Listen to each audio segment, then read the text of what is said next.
10 horas na Grande João Pessoa.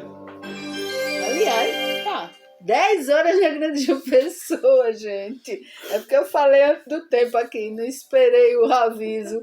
É porque eu sou assim mesmo, sou agitada, eu gosto das coisas tudo assim. As coisas têm que ser o mais simples possível. Eu estou gravando o programa para depois editar e colocar no YouTube para outras pessoas terem acesso ao conteúdo, né, das reflexões que são realizadas aqui no programa Ponto de Equilíbrio, que vai ao ar todos os sábados a partir das 10 às 10h30, né? Cujo objetivo é o qual? A educação da alma. Que educação é essa? Aí você, mas no estudo, não. O que você tem nos colégios, nas universidades, é instrução intelectual. Nós aqui estamos preocupados com a instrução espiritual, para que você desenvolva a sua espiritualidade, que é o importante. Veja bem, eu não estou dizendo aqui a sua religiosidade, mas eu posso também falar isso sobre religiosidade e para que as pessoas entendam que religiosidade não é ir na igreja, não. Certo? Todo domingo, todo sábado, toda hora, todo... Não é. Religiosidade não é isso. Mas aqui é para desenvolver a espiritualidade, ou seja, você educar-se enquanto espírito no processo de evolução, ocupando agora nessa existência um corpo carnal, né? Fazendo esse uso desse corpo que nos foi fabricado pelos nossos pais, né? Mas que nós somos filhos de Deus, criados por Ele, ou seja, pela inteligência suprema, causa primária de todas as coisas. Essa foi a definição dada pelo mundo espiritual superior a nós, através das obras espíritas, né? Das perguntas que foram realizadas por Allan Kardec, através de médios jovens de 12, 13 anos, 14, então que não tinha condições nem de entender o que quer dizer isso, mas trouxeram sim para nós. Então eu chamo de inteligência suprema, causa primária de todas as coisas, que nós cristãos chamamos de Deus. Na Alemanha é Gud, também nos Estados Unidos, nos países de língua inglesa é Good também, ou é Gold. No Irã, os islâmicos, né, falam de Alá. Mas são vários os nomes dados de acordo com o entendimento de cada um, de cada civilização. Não importa, o que importa é a essência, é o criador de todas as coisas, certo? E aí está havendo muita coisa, gente, muita coisa. Eu começo a ver o comportamento de determinadas pessoas que estão à frente dos poderes políticos públicos, com determinadas expressões e determinados entendimentos que não condizem com o que eles são, que eles se dizem cristãos. Nos Estados Unidos são todos cristãos, lá não tem, né? São denominações institucionais que foram levadas, né? A metodista e outras lá, que depois vem a adventista e tantos outros, que são cristãos, né? Que estão lá, moram lá e que se diz cristão, mas que não tem um comportamento. Eu estou dizendo aqui, não estou falando aqui de todo mundo, não. Então hoje eu trouxe para a gente fazer uma reflexão. Se não der tempo hoje, tudo bem, a gente continua depois, no próximo sábado. Mas isso é no Evangelho de Mateus 25. Eu sempre falo muito dele. Eu criei uma instituição em cima desse capítulo do Evangelho de Jesus, relatado por Mateus, aonde dentro desse capítulo tem a parábola das 10 virgens e a parábola do bom servidor, vamos dizer assim, né? Dos talentos que nos são dados, né? Então, tem essas duas parábolas e depois ele faz o seguinte, ele diz que quando, pois, vier o Filho do Homem na sua glória, e todos os anjos com ele, então se assentará no trono da sua glória. E diante dele serão reunidas todas as nações. E ele separará um dos outros, como o pastor separa as ovelhas dos cabritos. E porá as ovelhas à sua direita, mas os cabritos à sua esquerda. Veja bem, aqui Jesus utiliza algo que era comum lá naquela época, as ovelhas e os cabritos. Então, as ovelhas, ele aqui está comparando as pessoas boas, as pessoas amáveis, as pessoas tranquilas. Os cabritos, mais com aquelas pessoas mais irritantes, né? Mais irrequietas, mais pessoas que não são disciplinadas, porque você pode ver que a atitude do cabrito é assim, ele fica pulando o tempo todinho, aqui, acolá, aqui, acolá. A ovelha não, a ovelha é pacífica, é tranquila, entendeu? E nos fornece muito mais coisas, né? Nos beneficia muito mais.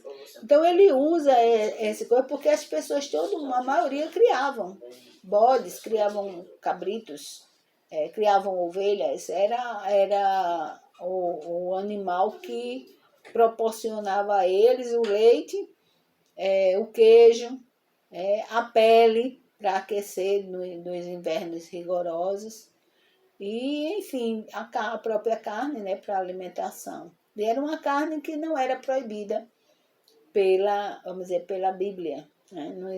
A Torá não proibia a carne da ovelha, mas sim a do porco. Né? Não podiam comer porco. Mas vamos lá. Então ele continua dizendo que o rei vai dizer o quê? O quê? Aos que estiverem à sua direita. Vinde benditos de meu Pai. Possuí por herança o reino que vos está preparado desde a fundação do mundo. Não é a fundação da terra, gente. Veja como Jesus, ele falava numa amplitude muito grande, numa abrangência muito grande, desde a criação do mundo, ou seja, do universo inteiro. Né? Ele diz que isso tudo está preparado para a gente. Esse reino de Deus. Mas ele não fala dessa criação do mundo nesse sentido de material. Porque primeiro, antes de tudo, veio o mundo espiritual. Primeiro vieram as ideias, as palavras. Veio a criação do mundo espiritual, do mundo invisível aos olhos humanos, os olhos carnais. Então, a gente já percebe que Jesus está falando aqui desse reino, mas do reino espiritual, que foi preparado para nós a partir do momento em que Deus nos criou simples e ignorantes, mas nos deu inteligência e raciocínio, e nos deu livre-arbítrio, ou seja, a liberdade de escolha para ir pelo caminho que a gente quiser. Né? Às vezes tem uns caminhos mais longos, tem uns atalhos, né? Tem pessoas que não conseguem seguir uma rota segura, sempre muitas vezes pega mais atalhos.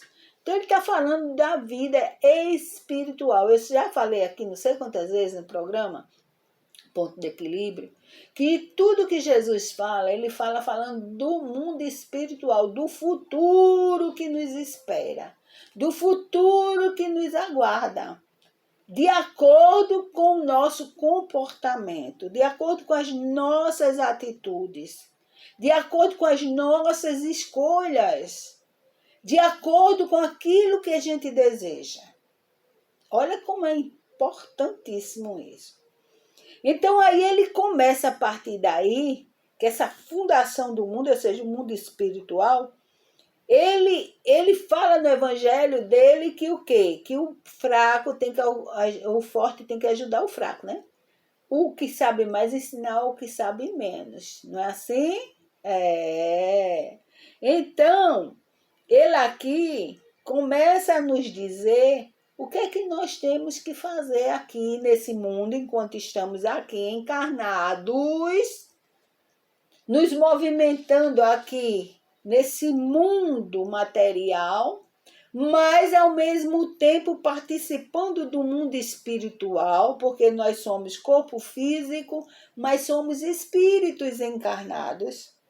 Ou seja, nós temos um comportamento também na área da espiritualidade e que precisamos desenvolver, e nós nos preocupamos muito com a matéria, o material. Mas ele diz assim, todo mundo conhece essa passagem do Evangelho, quando ele diz: tive fome e me destes de comer, tive sede e me destes de beber, era forasteiro e me acolhestes. Olha, só aqui nesses 3 pontos, ele está falando de coisas que muitos cristãos brasileiros e não brasileiros, estrangeiros também, não concordam, não aceitam, questionam, né?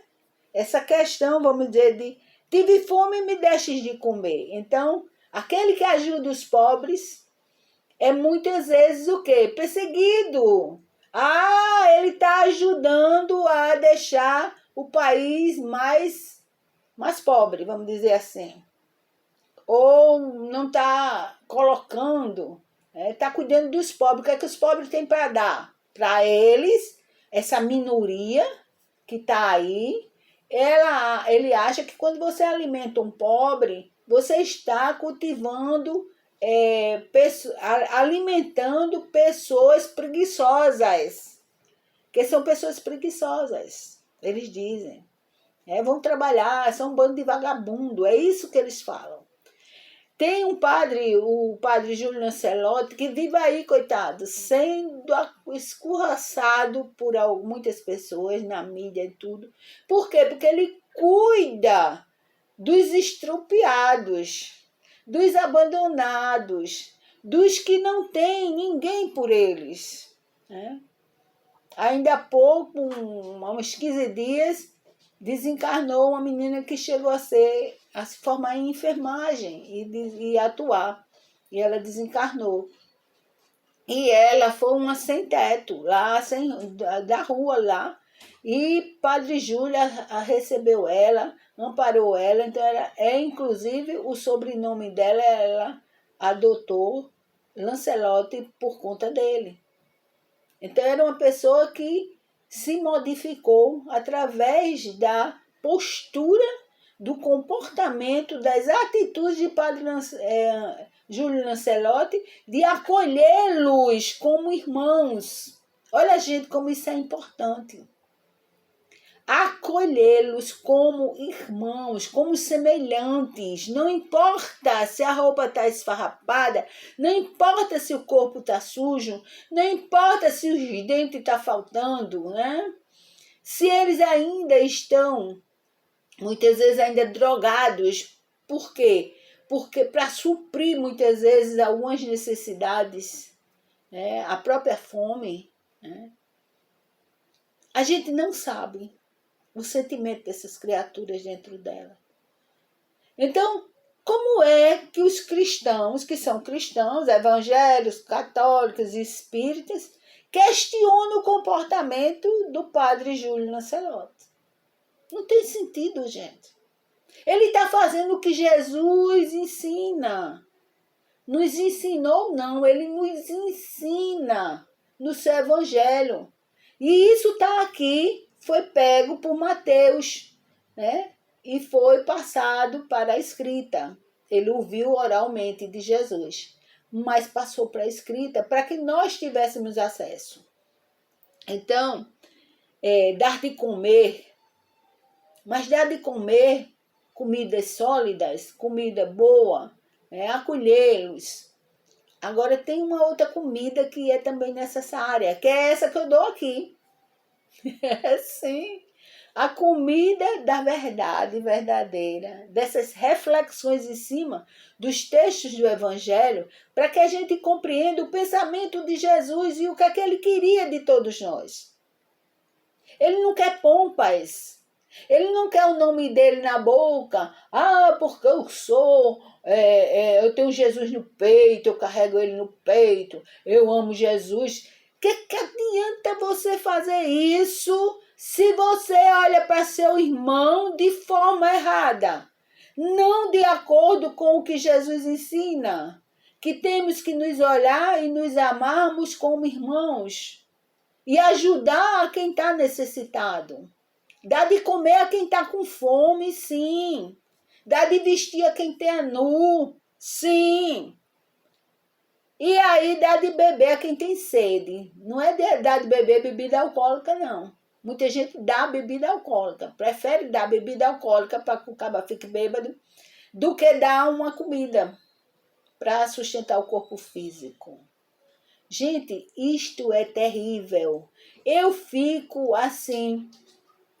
Eu sou cristã. E eu tento colocar no dia a dia os ensinamentos de Jesus. E eu fico horrorizada quando eu vejo um bando de cristãos, se dizendo cristãos, fazendo coisas absurdas, indo totalmente contra o Evangelho de Jesus. Então, se você não acredita em Jesus e não pratica o que ele pede para a gente fazer, quando ele diz assim, guardai os meus mandamentos, não é botar dentro da gaveta, não, ou pegar a Bíblia e botar debaixo do braço, não. Guardar os meus mandamentos é cumprir aquilo, é colocar em prática no dia a dia, gente. Certo? No dia a dia. Tem gente que bota lá fora, né? Mas quando chega em casa são carrascos, verdadeiros verdugos. Né? Muitas vezes batem nas mulheres, batem nos filhos, priva todo mundo, porque ele é o tutututu, né? Ele é o bambambam da coisa. Então todo mundo tem que obedecer, ninguém tem direito de ter opinião nenhuma, tem que ser o que ele quer. Então, isso a gente vê aí.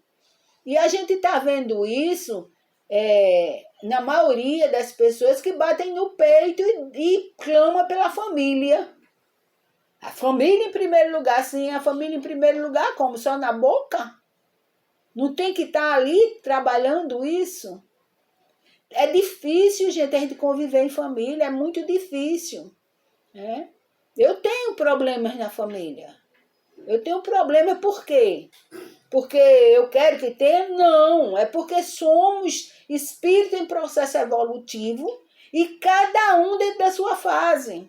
Cada um está de acordo com o que se desenvolveu durante essas várias existências nossas nesse mundo, nesse universo criado por Deus para que nós habitemos e que tenhamos a oportunidade de evoluir. Então, outro ponto, olha aqui outro ponto. Era forasteiro e me acolhesse. Gente, isso está dando o que falar. Uma bispa lá nos Estados Unidos, né, na posse agora do novo presidente, ela teve uma fala fantástica que repercutiu muito. Ela pediu misericórdia para as criaturas lá dos Estados Unidos. Que o presidente tivesse misericórdia. Por quê? Porque ele quer expulsar todos os imigrantes dos Estados Unidos, quer fechar tudo, não deixar entrar mais ninguém. E ele é o quê, gente? Ele é cristão? É sim. É cristão. Certo? E ele diz que não quer nenhum forasteiro.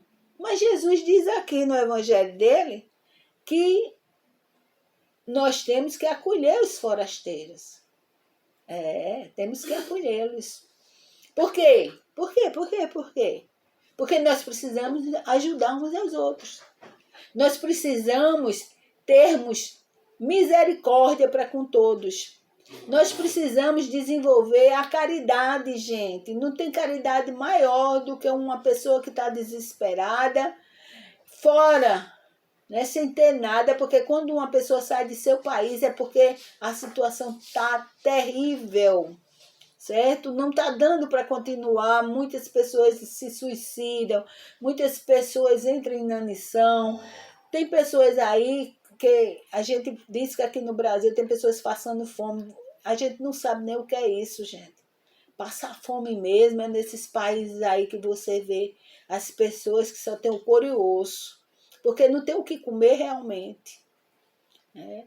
Pessoas que sofrem perseguição política, terríveis, apenas pela sua identidade, vamos dizer assim, de gênero, né, que são as pessoas homoafetivas.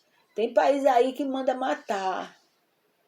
E são países que cultuam, que se dizem pessoas cristãs, ou mesmo que não são cristãs, mas têm todos na sua própria, no seu próprio livro sagrado, tem passagens onde não fala sobre matar desse jeito. Fala, assim, de outros termos que também é terrível, né? Porque eles têm que fazer você trazer para a religião deles. Se você não consegue, então passa pela espada. É a recomendação que está lá, infelizmente. Né?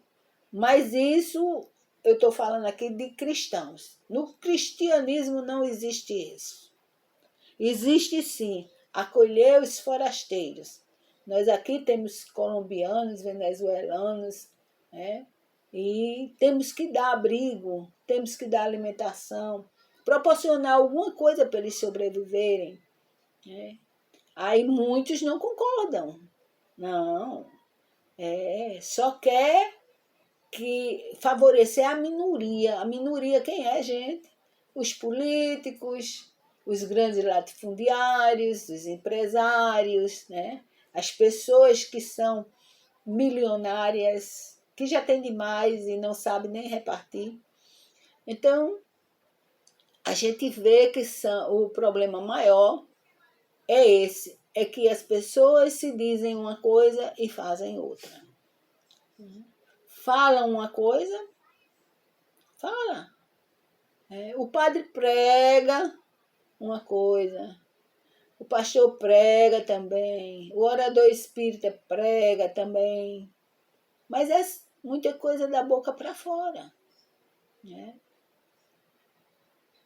Eu não consigo entender um espírita que tem o conhecimento que a doutrina espírita trouxe, que nada mais é do que o evangelho redivivo, apoiar determinadas pessoas que são misóginas, ou seja, que não suportam mulheres, que mulher para ele é para só pilotar o fogão, que mulher para eles é só para apanhar ou para servir o homem lá na cama, como eles falam, de uma forma mais brusca, né? Abrir as pernas para o homem. Então, eles são misóginos. Os homofóbicos, né, que não suportam as pessoas que não correspondem ao corpo físico. Eles são espíritos em processo evolutivo, vieram em corpo físico, mas não se identifica com esse corpo físico. A psique deles, psicologicamente, ou seja, aí eu falo de espiritual. Espiritualmente, eles não se sentem homens. Espiritualmente, eles não se sentem mulher. E agora tem mais coisa aí. Só que esses mais coisa aí também é muita invenção, né? Eles começam a exagerar. As pessoas têm essa mania, né? Quando consegue alcançar algo em cima daquilo que era rejeitado, aí começa a inventar outras. E não é assim. Essa coisa de dizer só existe 2 gêneros, homem e mulher. Fisicamente, sim. Né? 2 gêneros, homem e mulher, a não ser os hermafroditas, que têm os 2 sexos. Mas isso é materialmente. É o corpo físico. Para a reprodução precisa do óvulo e do espermatozoide. O espermatozoide está no corpo físico do homem. O óvulo está no corpo físico da mulher. Né? Mas para que haja uma reprodução, é preciso haver o quê? A copulação do homem com a mulher, tudo bem, a fertilização do ovo, ppp, papapá. Mas hoje isso pode ser feito como? In vitro. Hoje pode ser feito em laboratório, não precisa da copulação. Olha só, a partir do momento em que Deus permite que haja uma reprodução sem haver uma copulação, sem haver um sexo físico,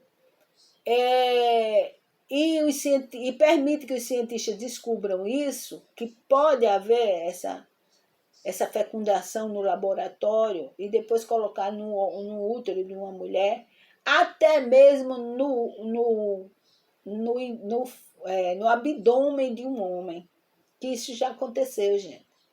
Às vezes acontece até naturalmente as coisas, certo? Então, se ele permite, é porque é necessário. Então, a gente tem que entender isso, certo?